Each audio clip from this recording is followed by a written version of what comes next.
dijadwalkan dari pihak Polda untuk melakukan pemeriksaan langsung ke tempat kejadian ya, kejadian sengketa di mana yang seperti yang kalian lihat di pagar ini gitu, dan terjadi pengerusakan di balik pagar ini. Itu tanah-tanah yang tidak digugat, tidak pernah digugat, ada sertifikat hak miliknya seperti itu dari laporan saya kepada pihak Polda. Berarti ini bisa dibilang dari naik sidiknya yang di Polda Jawa Barat ya, Pak? Sebelumnya tuh dan Belum. Sebelum. Nah, hari ini juga didatangi oleh pihak dari Polda Jawa Barat. Iya, justru melakukan pemeriksaan dulu. Untuk peninjauan lokasi. Lokasi. Jadi intinya bahwa kami dari baik kami maupun kami dari tim advokat daripada Bang Atalarik, kami mengapresiasi kinerja Polda. Mereka kerja secara profesional, di mana ketika kami memberikan laporan dan laporan kami diterima dengan baik, kemudian begitu cepatnya, begitu sigapnya dan profesionalisnya Polda Jawa Barat. Kami baru buat laporan 1 minggu yang lalu, terus Polda sudah turun lapangan untuk mengecek situasi yang terjadi di lapangan. Apa yang kami laporkan itu betul kejadiannya sama seperti yang kami laporkan atau tidak. Nah itu sebagai barang bukti nanti pada saat penyelidikan nanti. Dan mungkin ya bukti juga bahwa saya menunjukkan bahwa saya berdasarkan alas hak, bukannya mau saya alas hak yang jelas. Jadi bergeraknya saya ini sama sekali benar-benar berdasarkan paper yang ada ya, alas hak yang jelas ya gitu loh. Jadi makanya alhamdulillah juga dari Kaniko, ada Sofyan juga ini terus bergerak karena apa? Karena memang alas hak dari pihak saya itu memang jelas gitu loh. Makanya biar sejengkal juga diperjuangkan. Kalau memang sejengkal itu bukan milik saya juga, ini makanya mau diperiksa. Saya juga nggak mau gitu kan, urusannya masuk tanah nih, masuk kubur, saya juga nggak mau. Ya udah kita luruskan semuanya. Itu maksudnya kedatangan. Pasal 406 pengerusakan, pasal 363 pencurian, terus pasal 167 penyerobotan. Dan inilah yang sedang terjadi saat ini. Kita lihat bahwa, lihat pagar itu, kalian lihat di belakang ini. Pagar ceng ini udah masuk ke pekarangan orang. Terus tanam tumbuh juga yang ada di dalamnya yang sudah puluhan tahun ditebang, kayunya dibawa.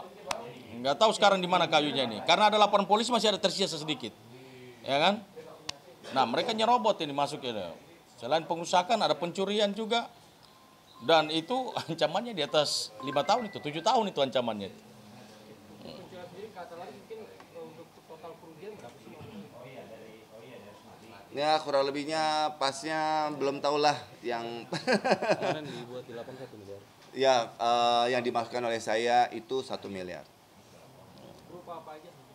Ya bentuk pengerusakannya, pencuriannya, penyerobotan. Jadi istilahnya apa ya? Imaterial juga ya? Ya, material dan imaterial. Material dan imaterial. Karena keluarga di sini juga terganggu, psikisnya terganggu, anak-anaknya, mamanya, kasihan kan. Ini, jadi semuanya itu dihitung semua. Tapi ada kayu yang tersisa tadi masih ada? Ya karena saya kan sempat udah on air juga kan ya. Jadi mereka nggak lanjut angkut. Sempat kita somasi juga. Tapi sampai kita somasi juga, semuanya udah kita sempat somasi. Nah baru mereka stop tuh kerjanya gitu loh. Tempat ada bukti 2 foto kendaraan, ya udah sempat keluar dari halaman ini. Udah kita lampirkan juga. Sudah dilaporkan juga, betul. Tapi itu prosesnya dari kapan sih? Dari apa namanya mereka masuk terus akhirnya sempat dihentikan gitu? Udah dari proses sampai sebulan yang lalu, Agustus. Hampir 2 bulan. Tapi dari yang tadi Mas Arif pencurian sendiri itu kan ada yang model kayu yang itu ya itu tahu nggak sih siapa, apa ini ada hubungannya sama yang memang bermasalah dengan tanah kah atau gimana? Iya, sebenarnya kan tidak boleh ada apa namanya ya. Itu kalau apa pengosongan lahan? Coba silakan biar Bang Sofyan jelasin. Nah, duduk perkaranya. Kalau terkait eksekusi kan hanya pengosongan lahan, tidak ada pengambilan barang, terus pengerusakan itu tidak ada. Hanya yang tertuang dalam putusan eksekusi adalah pengosongan lahan dan penyerahan lahan. Nah, maka dari itu kami membuat laporan, dan itu pun bukan di objek lahan yang tidak pernah ada tertuang di dalam gugatan. Klien kami punya sertifikat itu tidak pernah tertuang dalam gugatan, tapi terdampak atas objek eksekusi, itu yang kami laporkan seperti itu. Jadi intinya begini, bahwa harusnya kan mereka pada saat mereka lakukan eksekusi dan pemagaran itu sesuai dengan putusan pengadilan. Dan kemudian ketika dia lakukan eksekusi itu jangan melebihi batas tanah yang tidak ada di dalam gugatan itu. Tetapi mereka masuk sampai ke sana, bahkan sampai ke tanam tumbuhnya pun dihajar semua sama mereka. Bahkan dibawa pulang dan tahu entah kemana. Nah itu makanya kita lapor. Sampai hari ini juga kami masih heran-heran, saya dengan beberapa pakar perdata, pakar pidana, ahli perdata pidana, saya sharing, saya tanya, saya gelar perkara ulang-ulang terkait kasus tanah ini. Sampai hari ini mereka heran, AJB bisa dikalahkan oleh hak pengelolaan. Itu mereka sampai heran. Kita berperkara ini sudah puluhan tahun, tapi baru kali ini kita mendengar AJB itu bisa dikalahkan oleh hak pengelolaan. Nah makanya ini juga pembelajaran buat hakim-hakim yang lain.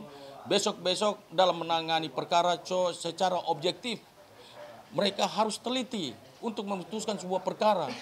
Karena ini menyangkut hak seseorang, dan kemudian kalau seperti ini bagaimana kita mau mendapatkan keadilan?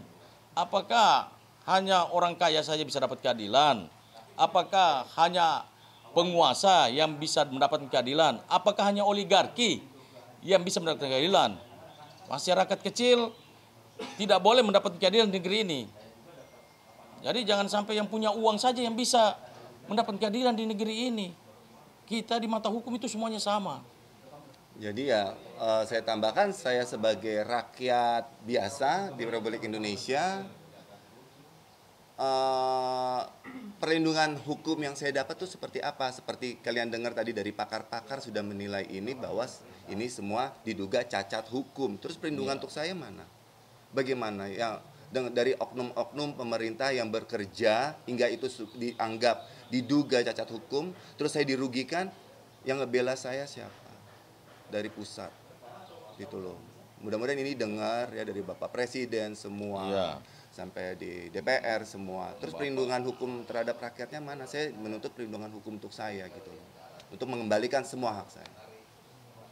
Setelah ada laporan ini, apa sudah ada ikat baik dari pihak sebelah untuk mendatangi atau sampai sekarang belum ada? Apa nanti akan bertemu aja deh di sana gitu? Ya seperti yang pernah saya utarakan, memang kalau dari awal nggak seperti ini jadinya, karena memang mediasi itu selalu keras. Yang bisa saya rasakan dari pihak saya itu keras banget gitu, mereka kaku sekali gitu. Jadi kayak dibilang mediasi itu benar-benar nggak ada, nol sama sekali. Jadi ini udah masuk proses hukum, jadi negara kita kan negara hukum, jadi kita jalanin aja proses hukumnya. Ya apa yang mereka perbuat ya mereka harus tanggung akibatnya. Ya. Ini kan setelah ada tangan dari pihak Polda sendiri kemarin, apalagi sih Bang maksudnya ke depannya tahapnya apa lagi akan dilakukan? Ini kan baru pemeriksaan awal ini. Nanti ada pemeriksaan berikutnya dari Polda lagi, pemeriksaan lapangan. Karena Polda juga kan nggak mau salah.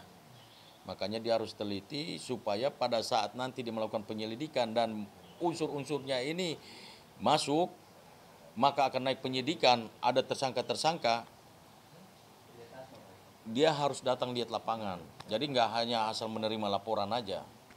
Karena pada saatnya nanti kan, ini nanti bicara hukum itu kan cuma dua, bukti dan saksi. Makanya berdasarkan laporan kami, saksi-saksi yang kami sudah ajukan di Polda, nah inilah bukti-bukti bahwa ini betul ada penyerobotan, ada pengerusakan, ada pencurian, gitu. Mas, saya juga agak sengit gitu ya. Ini menunjuk ini lahan saya ini seperti apa mungkin tadi.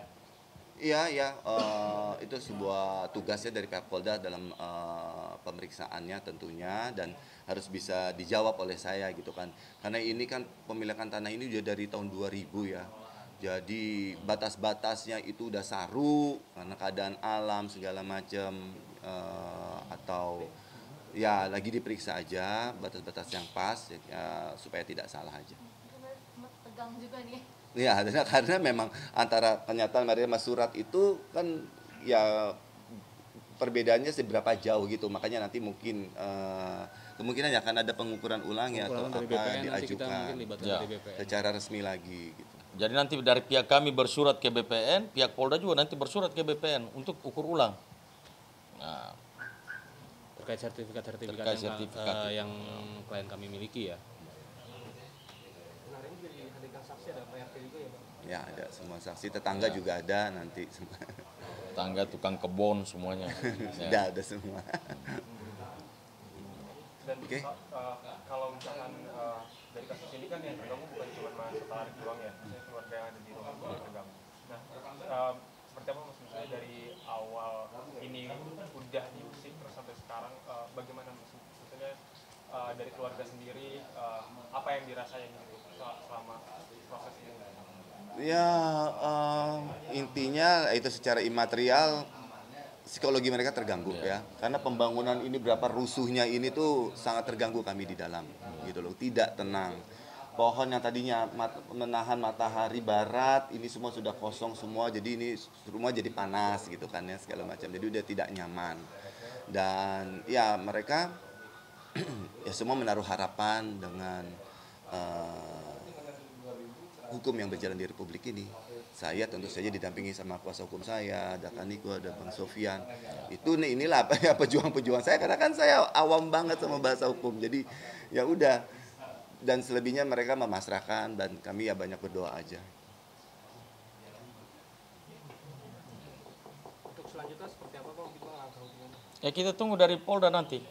Ada panggilan nanti setelah semuanya sudah barang bukti sudah jelas, akan ada panggilan klarifikasi biasa dulu. Setelah itu dari penyelidikan naik penyidikan, supaya jangan sampai Polda di pra-peradilan juga, kan kira-kira begitu. Ya, betul sekali. Jadi kami mengapresiasi kinerja profesional. Kita lihat begitu cepatnya mereka turun lapangan langsung, nggak tunggu lama-lama. Saat ini harus jadi ikon untuk Polda-Polda yang ada di seluruh Indonesia ini. Amin. Ini kinerja Polda dan Polri yang kami jempol. Kalau bisa pinjam jempol-jempol para adik-adik wartawan semua, kita angkat jempol buat Polda Jawa Barat. Bukti-bukti untuk pemeriksaan di lapangan Pemeriksaan disesuaikan, lapangan, ya. bukti fisik dan yang Ya. lainnya seperti itu.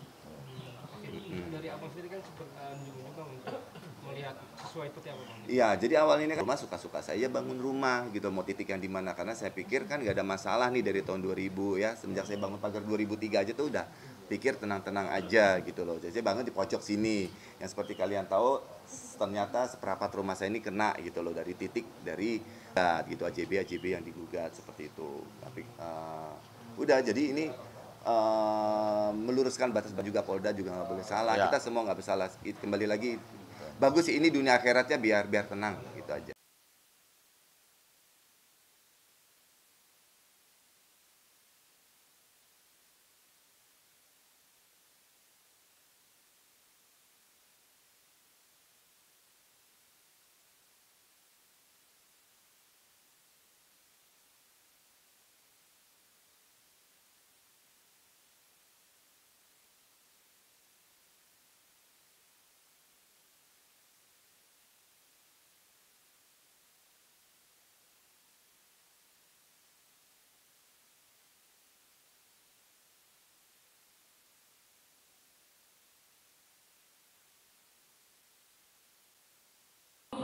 Ingatnya ini biasanya foto video gitu ya, tapi sebenarnya jadi teman-teman sebenarnya itu kan kecerdasan buatan kalau di bahasa Indonesia kan ya, artinya apa, itu adalah tools atau teman-teman supaya lebih produktif. Tadi William udah bagus banget kasih contoh apa namanya make upnya nih apa aja, makanan ini apa aja sih perlu-perlunya, gimana caranya untuk bisa bikin plan kapan harus bikin konten. Iya. Ya kan, jadi mungkin bisa ngobrol sama Gemininya gitu ya. Gemini, saya tuh minggu depan hari Kamis misalkan, terus weekend pengen ngedate, minggu mau ngumpul sama keluarga, hari Sabtu kerja kantor atau mungkin masih kuliah. Enaknya di hari apa ya yang aku bisa untuk bikin kontennya tentang sesuatu yang ini apa sih orang belum tentu ngerti gitu apa namanya topik ya gitu. Lagu juga ngebantu banget kayak pemilihan lagu, kayak kemarin sempat lagi ngetrennya lagu apa bola balik misalkan gitu ya. Oh iya. Ya kan ini relevan sama teman-teman yang lagi ngetren seperti apa. Gak harus selalu dengan lagu yang sama, tapi ada relevansi yang pertama. Kedua mungkin bisa pentingnya untuk interaksi sama fans ya kan. Fans itu penting banget buat dia. Bukan berarti setiap komen harus dibalesin, enggak juga. Capek nanti penuh banget nanti HP-nya. Kapan bikin kontennya gitu kan. Tapi minimal kan teman-teman misal hiburan dan digital juga seperti yang saya lihat, konten atau dokumentasi yang sehari-hari ada di Kak Tisa gitu. Menurut Kak Tisa, seberapa penting sih punya device yang kayak ini konten bagus dijadiin saat ini juga. Cuma kalau misalnya ditarik bilang momen itu, seberapa penting sih device yang ready to go gitu lah? Wah, menurut aku sangat penting sekali ya Kak gitu, karena di zaman sekarang secara realita ya gitu, siapa sih orang yang nggak jauh-jauh dari konten ya, karena kita bangun tidur udah ada kamera, terus jalan udah ada kamera segala macam gitu. Jadi kalau buat aku pribadi kayaknya udah harus siap punya device yang benar-benar bisa ready to go, bisa langsung cepat-cepat upload, nggak perlu ganti-ganti device yang lain kan ribet banget ya. Dan aku rasa kita tuh sebagai Gen Z tuh perlu picky banget lah milih device yang mumpuni. Oh, setuju. Saya sebagai Gen Z sama tapi Gen milenial juga perlu picky juga sih. Ya, saya milenial juga. Untuk memilih device yang benar-benar functional banget buat kita dimanapun dan kapan saja gitu.